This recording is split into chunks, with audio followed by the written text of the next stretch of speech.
Assalamualaikum warahmatullahi wabarakatuh.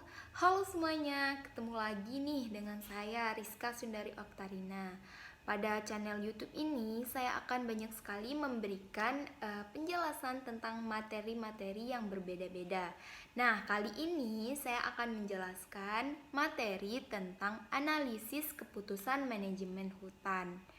Apa sih yang dimaksud dengan analisis keputusan manajemen hutan dan apa saja yang dibahas di dalamnya? Mari simak video berikut ini sampai habis ya teman-teman. Nah teman-teman, dalam analisis keputusan manajemen hutan yang dibahas pertama yaitu ada kerangka kerja untuk membuat keputusan. Apa aja sih yang dibahas di dalam kerangka kerja untuk membuat keputusan ini? Yaitu ada peran pokok bagi seorang manajer kehutanan atau manajer hutan. Teman-teman udah tahu belum apa peran pokoknya? Yang pertama yaitu membuat keputusan, membeli berbagai rangkaian alternatif kegiatan.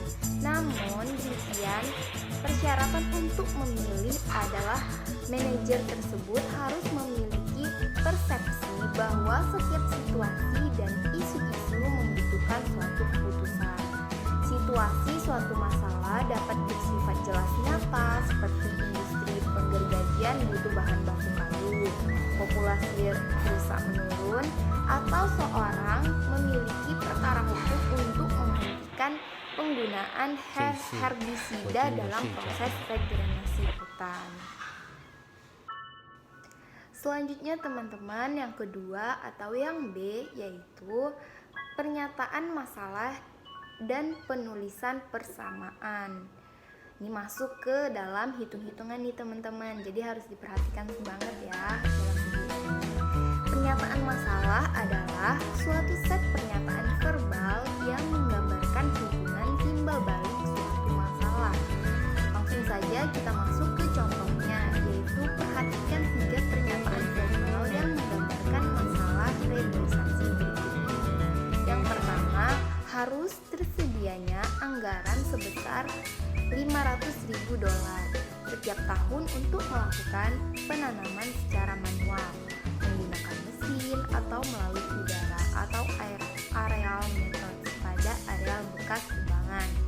Yang kedua, harus adanya biaya rata-rata untuk penyiapan lahan dan persemaian untuk penanaman secara manual sebesar $365 per acre, menggunakan mesin sebesar $310 per acre, dan areal seedling sebesar $245 per acre.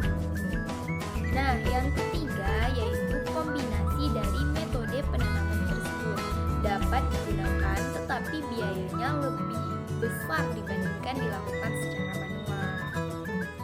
Nah, kita masuk nih teman-teman ke hitung-hitungan. Jadi, untuk merubah 3 pernyataan tersebut menjadi suatu persamaan linear, harus ditentukan variabel dan koefisiennya terlebih dahulu. Misalnya, B itu kita simbolkan dengan anggaran tahun dalam dolar adalah sebesar $500.000 dan X1 disimbolkan dengan luas areal yang ditanami dengan cara manual dan X2 disimbolkan dengan luas areal yang ditanami dengan menggunakan mesin dan X3 yaitu luas areal yang ditanami dengan menggunakan areal mesin. Dan yang selanjutnya ada A1 yaitu disimbolkan dengan biaya penanaman dengan cara manual yaitu $365 per acre dolar. Dan yang selanjutnya ada A2. A2 ini disimbolkan dengan biaya penanaman dengan menggunakan mesin $310 acre. Selanjutnya ada A3 disimbolkan dengan biaya penanaman dengan cara areal $245 per acre. Dengan menggunakan variabel dan koefisien tersebut atau di atas, kita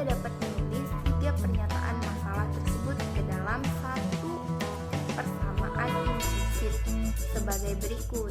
Yang pertama yaitu A1 dikali X1 ditambah A2 dikali X2 ditambah A3 dikali X3 sama dengan B kecil. Atau cara eksplisit sebagai berikut. 365 X1 ditambah dengan 310 X2 ditambah dengan 245 X3 sama dengan 500.000 dolar atau diibaratkan dengan persamaan yang pertama. Nah, teman-teman, persamaan linear di atas menggambarkan kombinasi X1, X2, X3 yang membutuhkan seluruh anggaran sebesar 500.000 dolar. Seandainya diasumsikan bahwa seluas 500 akre yang ditanam secara manual, 270 akre ditanam menggunakan mesin, dan 1000 akre dengan aerial adalah salah satu kemungkinan kombinasi metode reboisasi yang akan memberikan kepuasan dengan jumlah anggaran yang ada. Cek kemungkinan kombinasi tersebut dengan memasukkan variabel yaitu X1 sama dengan 500, X2 sama dengan 270, X3 sama dengan 1000 atau substitusi nilai-nilai variabel ke dalam persamaan berikut.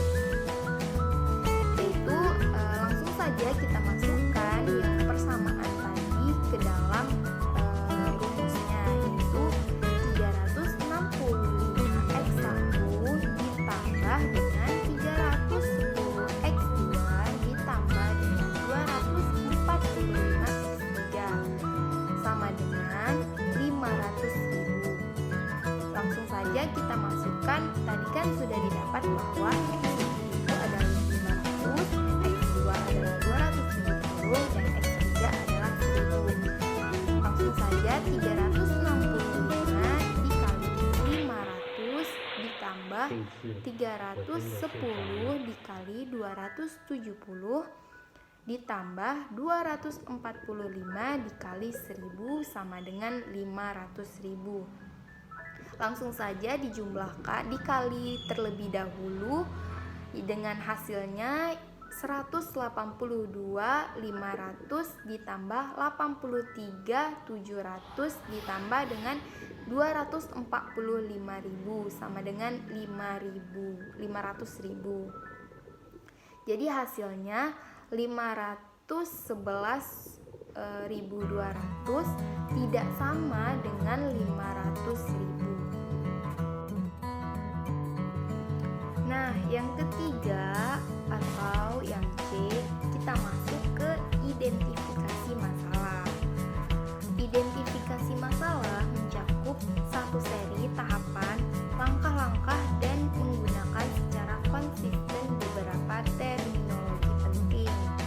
Terminologi tersebut adalah decision maker, problem goals, goals criteria, executive, decision variable, problem solution, objective function, constraint, resources constraint, decision maker goal constraint, policy and regulation constraint, problem statement, dan feasibility. Yang pertama itu kita masuk ke penjelasan decision maker. Decision maker itu apa sih? Nah, itu merupakan orang yang menetapkan konteks masalah dan membuat keputusan yang dibutuhkan terhadap masalah yang telah ditetapkan. Decision maker tersebut adalah pemilik lahan hutan atau manajer hutan.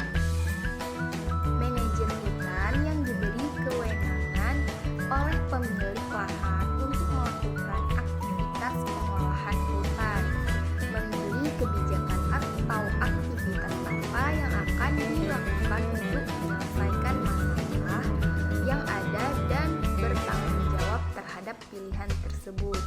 Nah, tujuan dan faktor-faktor faktor pembahas yang relevan dengan masalah harus dipertimbangkan oleh decision maker tersebut. Siapa nih dari teman-teman yang mau jadi decision maker? Yang kedua ada goals atau tujuan, yaitu merefleksikan apa yang ingin dicapai oleh decision maker. Jadi dia itu masih berhubungan nih teman-teman antara goals dan decision maker. Pada dasarnya suatu masalah dapat mencapai lebih dari satu tujuan untuk yang relevan dengan masalah tersebut. Tujuan sering dinyatakan dalam pernyataan umum seperti yang pertama ada peningkatan pendapat, yang kedua ada untuk menciptakan kestabilan ekonomi lokal, yang ketiga ada untuk menyenangkan atau memuaskan, dan yang keempat ada untuk menyediakan bahan baku untuk pabrik, yang selanjutnya menyediakan barang dalam jumlah yang lebih banyak pada jangka waktu yang panjang. Dan yang selanjutnya untuk membangun jalan dari sini ke sana dengan dampak lingkungan yang minimal. Atau tujuan dapat lebih spesifik seperti yang pertama ada untuk menciptakan income sebesar 50.000 dolar per tahun.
这一次我真的睡着了。 Tujuan untuk meningkatkan pendapatan. Nah, kriterianya pendapatan meningkat setiap tahun dibandingkan pendapatan pada saat ini. Yang kedua ada contohnya tujuan untuk meningkatkan produksi kayu.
Pembatas masalah membutuhkan kelayakan alternatif solusi. Pernyataan sederhana, solusi adalah layak jika semua pembatas masalah ditemukan atau memuaskan.